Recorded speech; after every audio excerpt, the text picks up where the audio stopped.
Яршаллы. Тарловкадагы сынау полигонында сериалның икенче өлеше төшерелә. Танылган узышчы Дмитрий Сотников актерларны чын профессиональ йөк машиналарында утыртып йөртә. Артистлар өчен бу яхшы тәҗрибә, кабатлыйсы бар бит.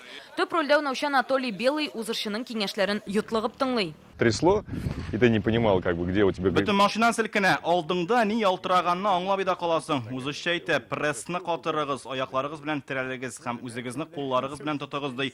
Минем өчен төп киңәш шул иде. Пилотлар, механик һәм Яршаллы командасы җитәкчелеге актерларны КАМАЗ кабинасында үзләрен сакларга гына өйрәтеп калмый, эшнең техник нечкәлекләре хакында да аңлата. Шаллыларның ярдәмчеллеген актерлар да искәртә. От них очень много получаем информации. Алар безгә бик күп мәгълүмат бирә. Эшне аңлатып кына калмый, дөрес итеп эшләгәнбезме икәнлекне дә күзәтә. Вакыт кысканда артистка авыр, тулысынча шул темага чумарга кирәк. Коронавирус пандемиясе сәбәпле сериалны төшерү 2 айга кичектерелде. Эшкә кабат керешкәч, иҗат төркеме тулысы белән ковидка тест бирә. Эш барышында барлык куркынычсызлык кагыйдәләрен үтиләр.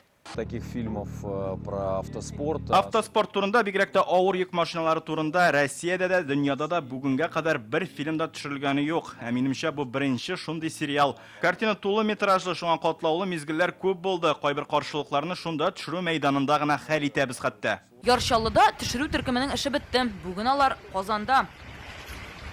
Бу кадрларны социаль челтәрләргә Кремль яр буеннан узып баручылар эле. Бүген монда эшлиләр. 15 һәм 16 июль көннәрендә узышларны төшерергә җыеналар. Алга таба иҗат төркеме Әстерхан һәм Мәскәүгә юл тотачак. Шаллы телевидениесе ярдәме белән Рания Абдрахманова, Яңа гасыр каналы. Көтелмәгән кунак көттереп кенә интернет челтәрләренә дә килеп җитте.